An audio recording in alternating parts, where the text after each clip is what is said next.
Menziarahi Makam Sunan Kuning, sebuah esai karya Hamidullah Ibda.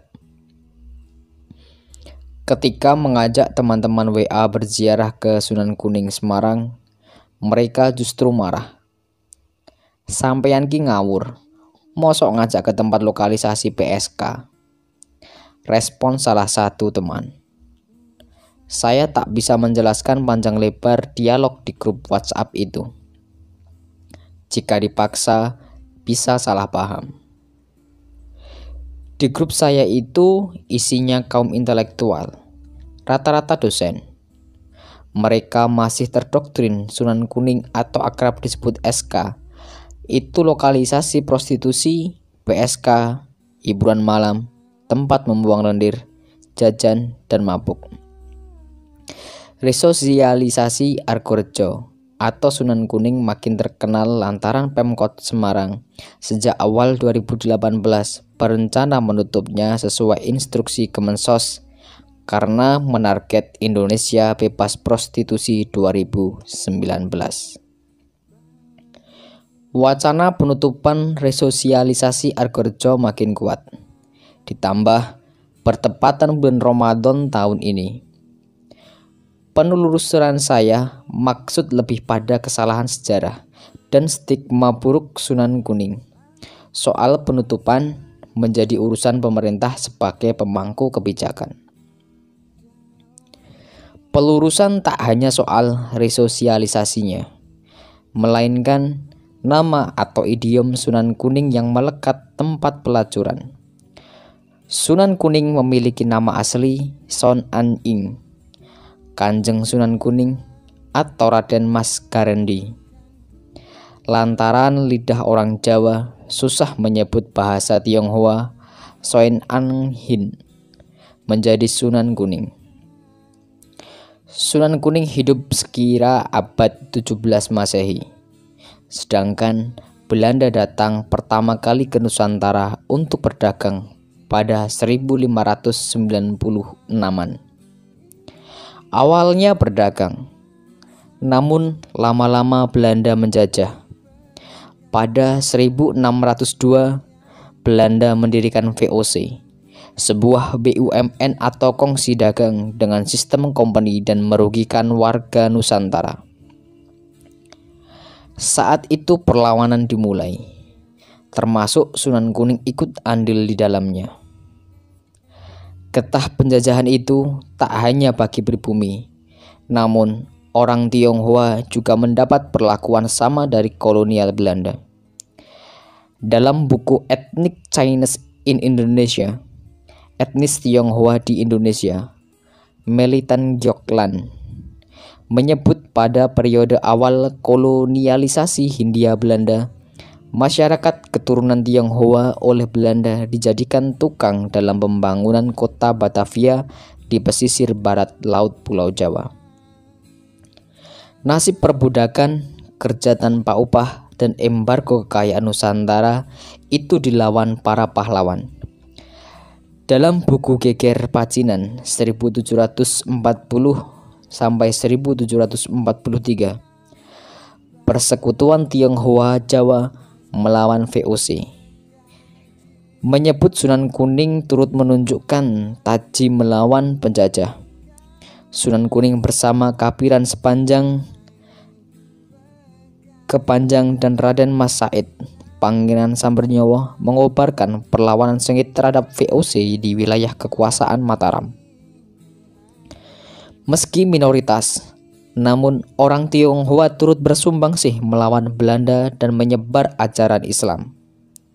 Gus Dur pun sebelum, saat, dan setelah menjadi Presiden RI konsisten merangkul etnis Tionghoa meski pada mereka yang bukan Islam. Sunan Kuning menjadi bukti Tionghoa meski minoritas. Namun rasa nasionalisme dan kepedulian terhadap Islam sangat tinggi.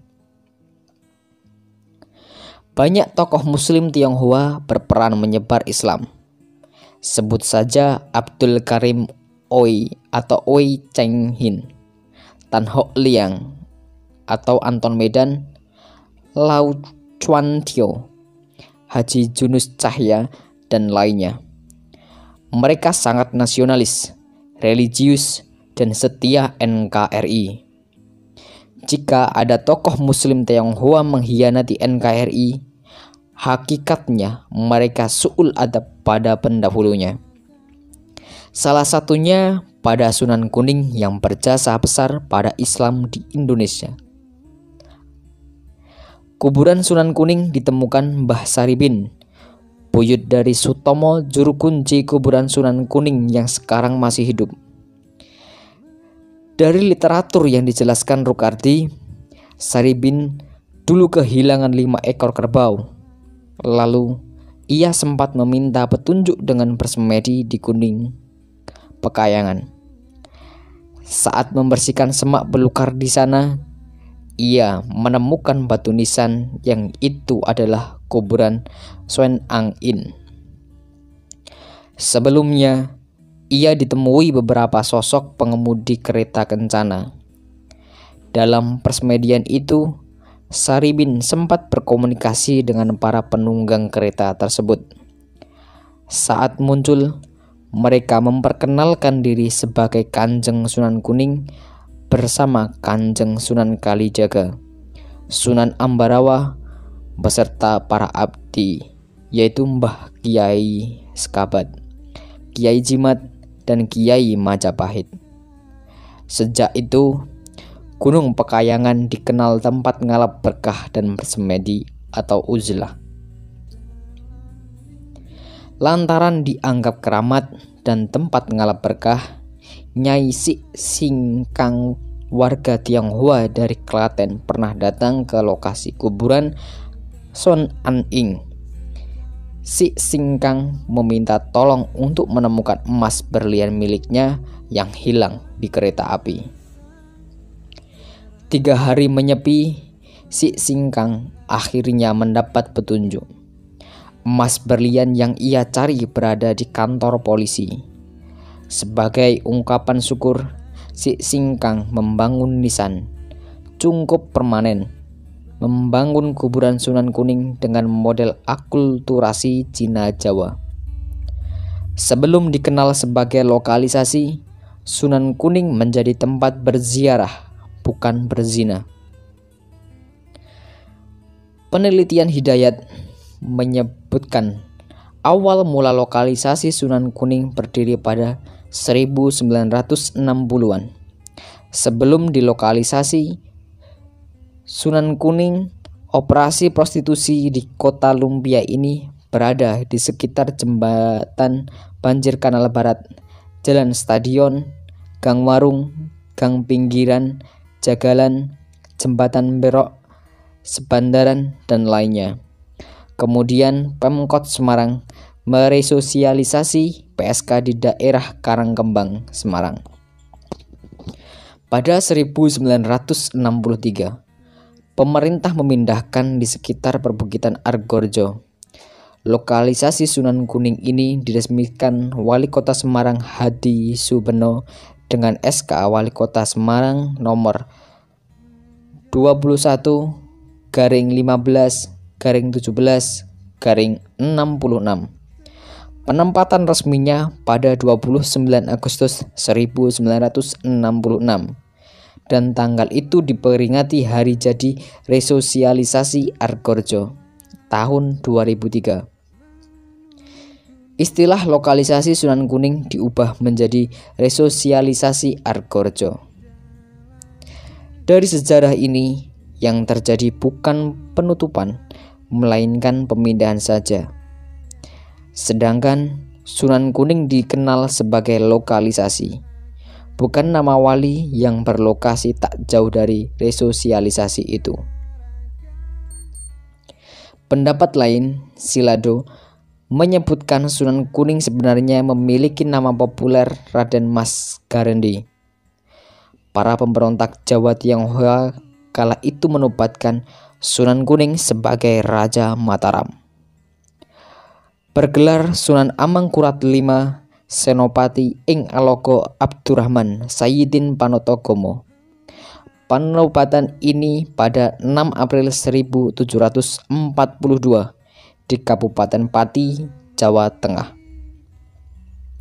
Sunan Kuning dinobatkan sebagai Raja Orang Jawa Tionghoa. Dari literatur sejarah di atas sudah jelas, Sunan Kuning bukan lokalisasi, melainkan nama wali penyebar Islam asal Tionghoa yang berpindah-pindah tempat di Indonesia. Tak diketahui pasti tahun berapa Sun Ang-in berdakwah menyebar Islam di Semarang. Namun, jasa dalam penyebaran Islam, penyatuan budaya Jawa, Islam, Tionghoa harus dirawat dan dilanjutkan sebagai ruh religiusitas, nasionalisme, pluralisme, dan toleransi.